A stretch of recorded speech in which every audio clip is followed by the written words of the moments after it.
Namaste. I hope recording in progress means you're already We are you're live and it's been recording. good, and so that means we're already attached to YouTube. YouTube, Yep. and you can see me and you can hear me. Yes. Good. Now I'll turn the camera around to focus on Yeah. Srima, who just gave us Okay. right now. Okay. Let me put this down and try and stand up. Yeah. Okay, I will need to excuse my backside. And then nobody's in yet. So No, I don't see. Mama's asking for her glasses, and I don't see her glasses. Let me come down to this level. And now all I need is someone to sit in the chair. yeah. Are we facing the right direction? Yeah, it is in right direction, but we need to see if the head is like cut off Okay, or not. well, Mom will sit down in a minute. Okay. Yeah, she's sitting. She is sitting, well, her head is missing. Yeah. Well, I could have told you that. Yeah. Oh, okay. How's that? Yeah, better. Better. Better. Yeah. Is that good? Yeah, that's good. Thank you.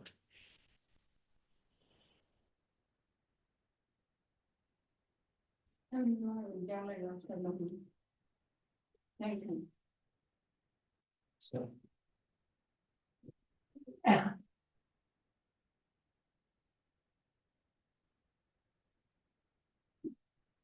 I have to give Mother her locket. What? I'm supposed to read that.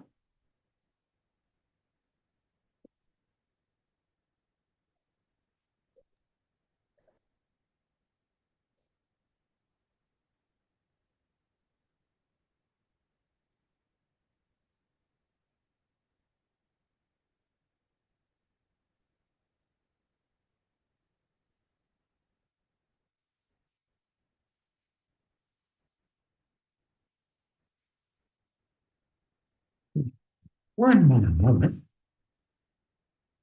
So embarrassing to be on the front side of the camera and the back side at the same time. So sorry, Sanjay.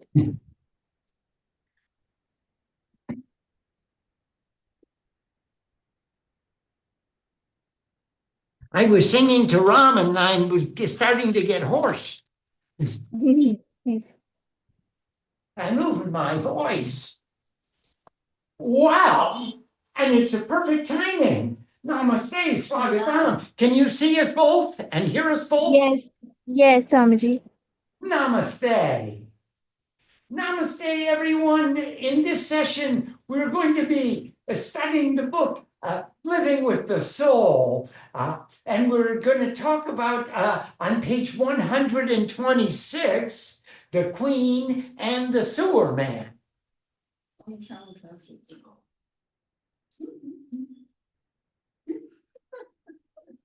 Om Sam Saraswati Namaha. Namaste. And in this session, we're on page 126 of Srima Living with the Soul. And the story is called The Queen and the Sewer Man. In West Bengal, there once was a king whose queen was extremely beautiful. The queen and king were very dharmic. The queen had a favorite servant whose husband cleaned the toilets and sewers of the city. Well, one day the queen went to the Ganges and the servant's husband saw her. He was stunned by her beauty. When her husband went home, he was completely quiet because he was constantly thinking of the queen. His wife said to him, "What happened? Are you sick?" But he wouldn't answer. He stopped going to work and he didn't eat. He just sat and stared. The wife went to the queen and told her all about her husband. The queen was very intelligent and said, "Tell him the queen wants to know what happened, and then maybe I can help him resolve his problem." Laughing, the servant went home and told her husband, "The queen wants to know what happened so she can try to help solve your problem." Laughing, the queen, wait, as soon as she said the queen can try to help solve your problem, he said, "Really?" She said, "Tell me what happened to you," and then he told her. The wife went back and told the queen, "You're the problem." Laughing, the servant explained what had happened and said her husband would like to see the queen again. The queen said, "I'm going on a certain day to offer food to all the sadhus. He should come there wearing sadhu's clothes and very loudly recite the mantra, Tara, Tara, Tara, and then I will recognize him." So the sewer man went to see the queen wearing sadhu's clothes and sat down with all the sadhus constantly reciting Tara, Tara, Tara, Tara. He tried to act like a real sadhu. The more he chanted Tara, the more he enjoyed it, until by the time the queen came to him before him, he was completely absorbed in the mantra. The queen offered food to him, but he didn't seem to notice her. He bowed down to the queen, left home, went into the jungle to become a real sadhu. Sometimes if you pretend, it becomes real. It's hard to see everybody as Ramakrishna. We are constantly reacting to other people's actions. If a delivery man would come right now, it would be very hard to see him as Ramakrishna, laughing, because he acts and looks different from Ramakrishna. Therefore, tapasya is needed. With tapasya, you won't get attached to or deluded by others' actions. Look inside anyone and see your guru there. Everybody is good inside. If you see their purity, sometimes they will change. For example, at your job, you're trying to see the pure soul inside your client. Before, you never looked at that pure soul. You looked at the outside. Sometimes you fell in love with them. Sometimes you didn't like them, laughing. When you see correctly, your aversion will not come. Your selfish love will not come. Only pure love will come.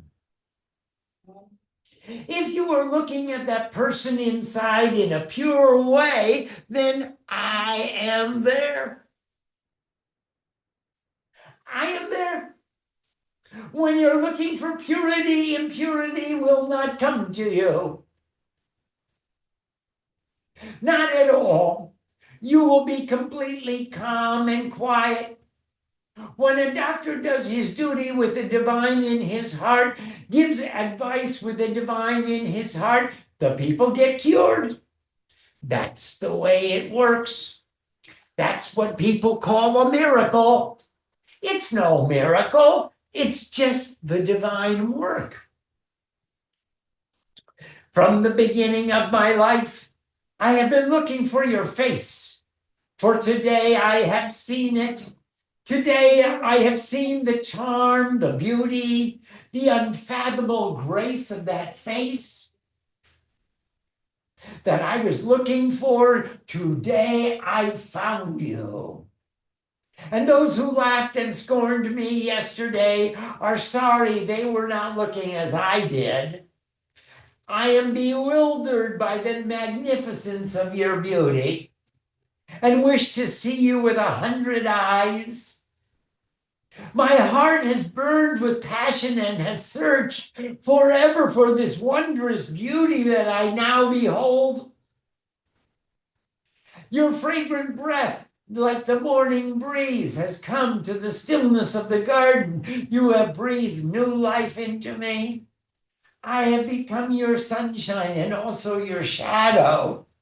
My soul is screaming in ecstasy. Every fiber of my being is in love with you.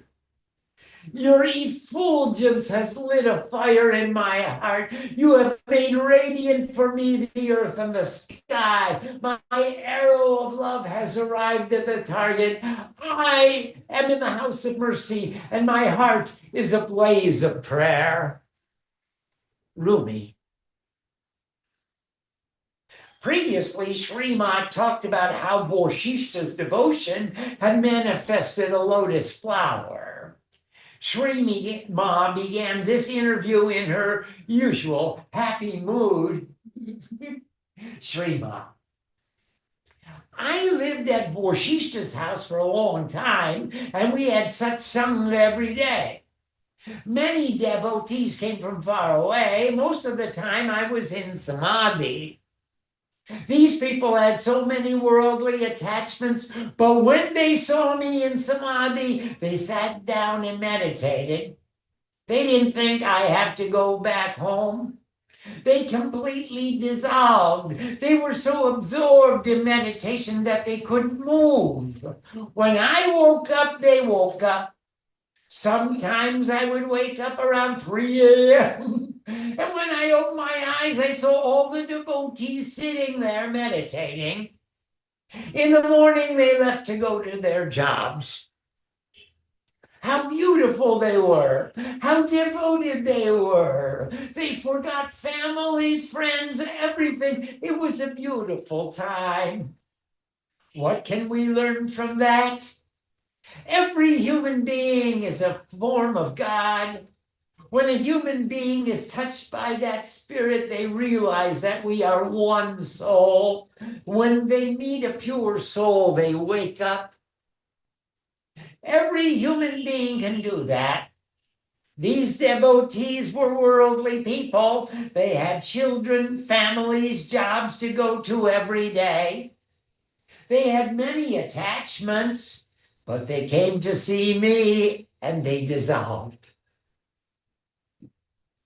Then I went with Vasishta and other devotees to the Kamakya temple. And I also went to the cremation grounds in Guwahati to meditate. At the cremation grounds, there is a feeling of detachment. When you watch all those bodies burning, you feel completely detached. You realize this world is not eternal. Your spirit wakes up. You have no fear. You conquer fear, and that's a great thing. I was born near a cremation ground and pass by it every day.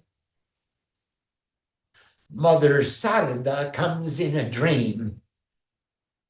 Then we came back to Guwahati. One day a woman came from another city. Her husband saw me, saw Sarada Devi in a dream, and was told by Ramakrishna to go and see me. Ramakrishna told him, go there and see Mother. He wanted to find out if it was true that Mother was really there. The husband couldn't walk. He was half paralyzed. So he told his wife, go to this place. Mother Sarada is sitting there. I need to see her.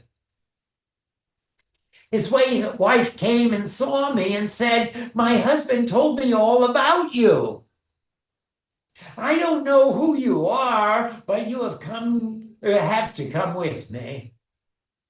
The husband had explained everything to her, including where I was living. I knew she would come.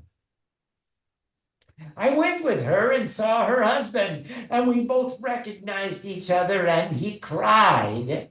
After that, I became bound by his pure love. He was extremely pure and very devoted to Thakur. I stayed there many days and did tapasya with him, teaching him.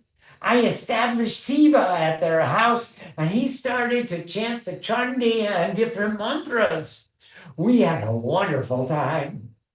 Wherever I went at that time in my life, when I sat down in samadhi, everyone went into samadhi, into deep meditation with me.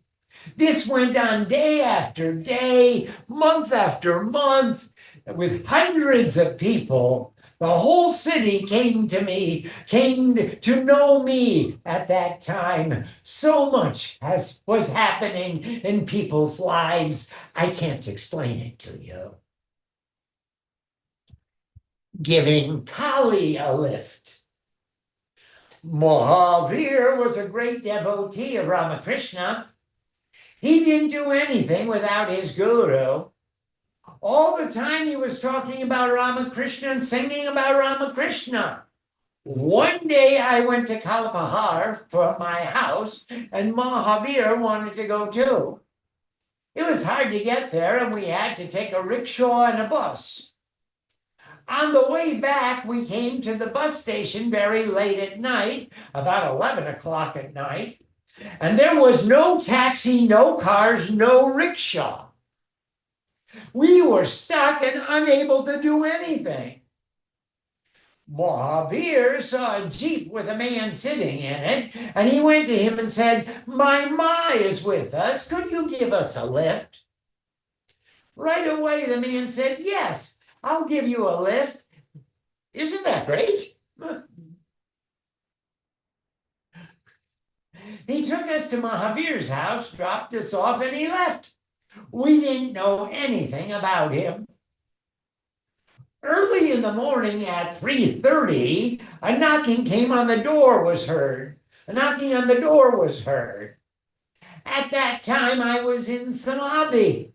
Mahavir said, "It's early in the morning. Who's knocking at the door?" Mahavir opened the door and saw the man who gave us a lift, and he said, "Where is Mother? Last night you wanted a lift for Mother? Where is that Mother?" I had a dream, and Mother Kali came to me and said to me, "You gave me a ride in your car, and yet you didn't see me." Mahavir asked him, "Where did you come from?" And the man said, "I came from Kamakhya." The man was a government contractor, and everybody called him Baiti. He came and sat down with me, and he was crying, crying, crying. After that, he became a great devotee. He promised that wherever I needed, he would take care of it. Whatever I needed, he would take care of it. And every day he came to see me and meditate with me. Shrima comes to Swami's temple. Then I went back to Kamakhya, and at full moon time, I offered Mother 108 ghee lights. In my meditation, I saw a man come down from heaven reciting the Devi Shuktam, a song of praise to the Divine Mother from the Chandi. Om Maham Rudre Bekir Bakshu Bekir Ksharam Yaham Aditya Irukta Vishwadevayim. Something like that. Yes. He was a foreign man, and he merged with Rudra, the Shiva, in the Kamakhya temple. Then I heard Mother tell me, "You have to meet Satya. You have to meet Satyanand." I woke up and told everybody. Before that, lots of names came when I was in Samadhi, and then those people came to see me. I said, "Who is Satya? Do you know anybody named Satya?" Mahavir laughed and answered, "Oh, mother, he will come to you, don't worry."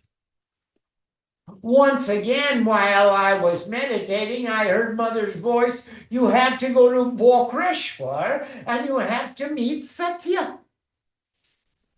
Again, I woke up and told everybody, "Mother told me I have to go to Bokreshwar." "Where is Bokreshwar?" Mahavir said, "Oh, I know Bokreshwar. It's in West Bengal. There's a Mother Shakti pit, a famous Divine Mother temple there." I said, "I have to go there and meet Satya." Within 2 days, we left. At that time, I was crazy, flying everywhere at any time. It didn't matter if it was 2 or 3 in the morning. Everyone knew that's the way I acted. I went to the Sunrise School in Howrah that was owned by Joy Deep, and we took a school bus without telling anyone. I didn't care because I needed to go. Laughing, so many devotees went with me to Bokreshwar, which was far away, more than 7 hours by bus. Laughing, we stayed at a hotel near Shiva's temple. I did Mother's puja at that Sakti Pit, and then I went to another temple dedicated to Mother Kali, Ramakrishna and Sarada Devi. I sat down at that temple and I went into Samadhi. And suddenly, after a couple of hours of sitting still, energy pulled me. I got up and started running. Laughing, the energy was taking me and everyone was running behind. Suddenly, I stopped at a small ashram named Ramakrishna Tapalwat. A brahmachari was opening the locked gate to the temple. I said to him, "Hey, I'd like to see Satya." He looked at me and immediately went inside. He didn't close the door, so I went inside and all the devotees followed. It was a little temple, and the 22 people with me sat down and meditated. I saw some big, beautiful marigold flowers and a murti of Mother Kali. A picture of Swamiji's head was in Kali's hand. I was meditating and suddenly I heard someone loudly say, "Get out of here." When I heard that voice, I woke up and saw one of my devotees talking with a foreign man. I got up, took a marigold flower and a sweet and came outside, and I looked at Swami Satyananda. Right away, I recognized him from before. We both looked at each other and both of us were crying. I gave him a little sweet in his mouth and put a marigold flower on his head and left. No talking, just a brief moment. Then I went back to Kolkata with all the devotees. She looked me in the eye and I knew her immediately. In the eyes of Shrima, I saw the exact image of Kali, the deity I had been worshiping for years. She was incandescent. So much truth and purity radiated from her face. I was astonished that the goddess would come to me. Swami Satyananda Saraswati. We came back to Kolkata and I stayed at Borsishta's house. I knew Swamiji would come because Mother told me both of you have lots of work to do in this world. He is coming and he will be with you. For 3 days, I was in Samadhi and my devotees were worried I would leave my body soon. Because I was in Samadhi for so long, Many sadhus say it said if she stays in this state, she will leave her body in a short amount of time. But I wasn't worried. I didn't even know about it. One day, a few weeks later, I was in a very deep samadhi from 9 a.m. to the next morning. 3 days before, I had told Vashishta, he's coming. That morning, Swamiji knocked on the door. And Vashishta opened it and said, she said you would come. And Vashishta gave him a big hug. At that time, my samadhi broke, and I came downstairs, and I looked at Swamiji. Right away, Swamiji put his head in my lap. It was so beautiful. Swamiji didn't talk at that time. He was in samadhi most of the time. I didn't talk with Swamiji because I couldn't understand what he said, and also I had hardly ever talked then anyway. But soon after, thousands of people came, and it became a different atmosphere. And there's a picture of a boy monk, Swami Satyananda. Swamiji describes meeting Sri Ma as the transformational event in his life. Swamiji, from the moment I met her, my life changed. She was purity incarnate, and when I looked into her eyes, I saw divinity made manifest. I never left since that time.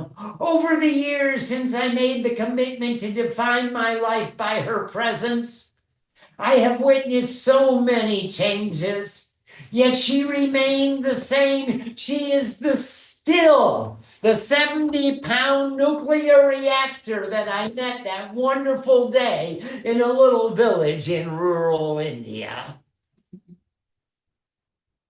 We traveled around India, and she was the same. For me, it was both hectic and exciting. A new house every few days, another temple to establish, another puja and yajna to organize, crowds of people that no one could count, yet she remained the same. We traveled around America, and she was the same. For me, it was amazing. Computers everywhere, gadgets you couldn't imagine in everyone's hands, long drives across the wide expanses of American scenery, beaches and mountains, rivers and plains, big cities and small towns, setting up programs in venues around the country, feeding and housing, organizing. 24 devotees who traveled with us, yet she was the same. We traveled around Europe, and she was the same. She wrote little songs in the local languages as we traveled from country to country in the cars and vans.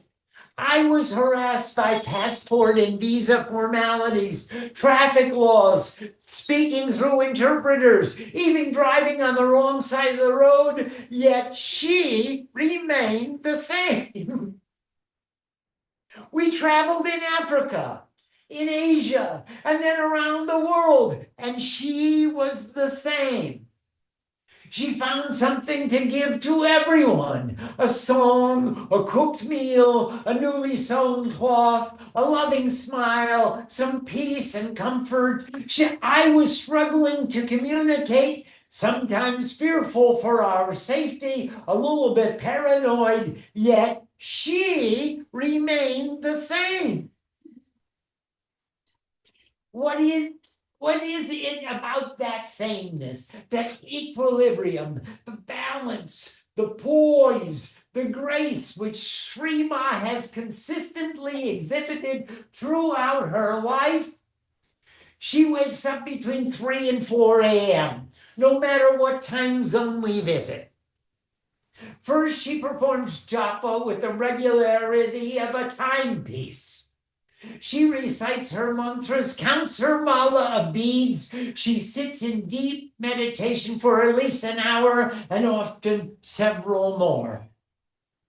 After the completion of her japa and meditation, Shri Ma takes a short walk to the temple and organizes her puja. She worships Lord Shiva every day, but her puja also includes the worship of Ganesh, Durga, Lakshmi, Vishnu, Saraswati. After Shri Ma's puja, she performs homa at the sacred fire. Then she gets breakfast, a little cooking and housekeeping, and then she begins her projects. She sews clothes for devotees. She writes books, edits, approves artwork, records her music, and keeps creatively inspired until past noon. A little lunch, a little rest, and then she sings the Chandipat.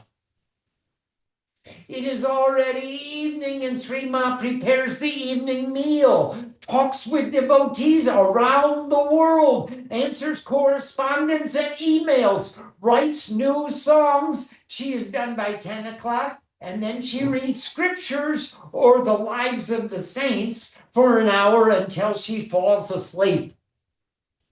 This is her regular schedule, day in and day out. And it's still her regular schedule, day in and day out. She only interrupts this rhythm in order to appear in public programs, like coming here to gossip with us, either through webcasts or with devotees in the temple. But in either case, her bhava remains the same. Shri Ma has grace and a kindness and genuine concern for all of her children. No one can enter her home without being asked, have you eaten? Every ailment, both physical and emotional, is greeted by a patient ear and more frequently by invaluable solution. She will not hesitate to pick up the phone to contact anyone who may be of help anywhere in the world. And the entire congregation of devotees all around the world understands that Sri Ma is a divine mother.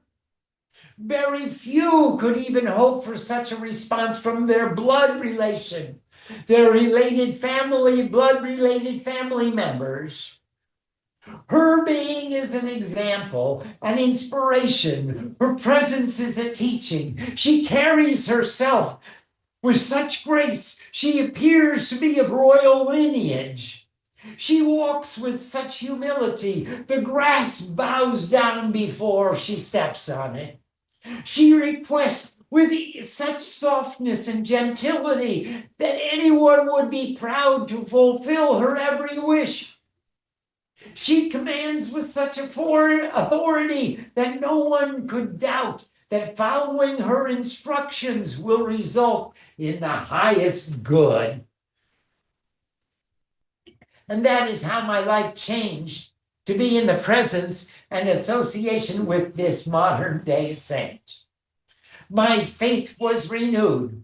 My discipline was inspired. My understanding was increased. With a new vigor, I began to study and practice and search for new ways in which I could share. Her association has made me a better person and has brought me closer to my goals.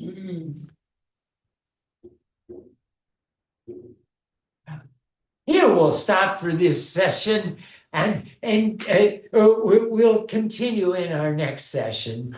Om Sam Saraswati Namaha. Namaste. And we'll continue on page 138, making a commitment to live. That'll be our next discussion.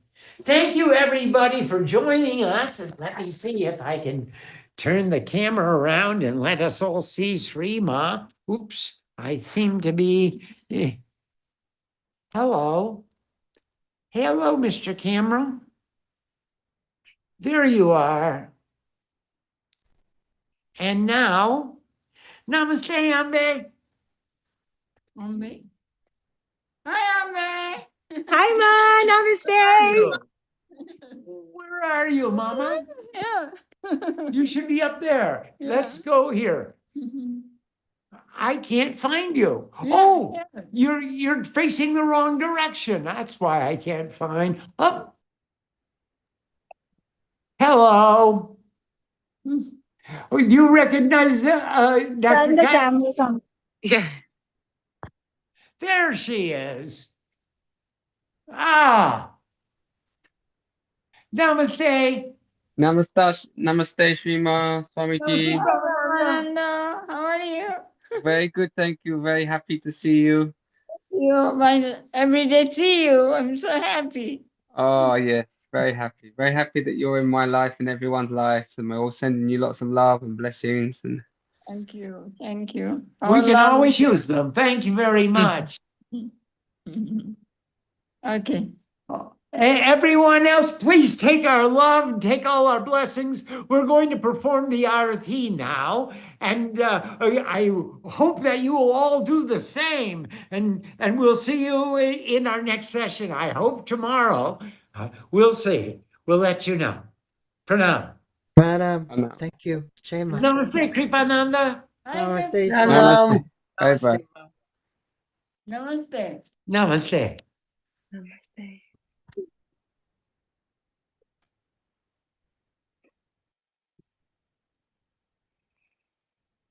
Just to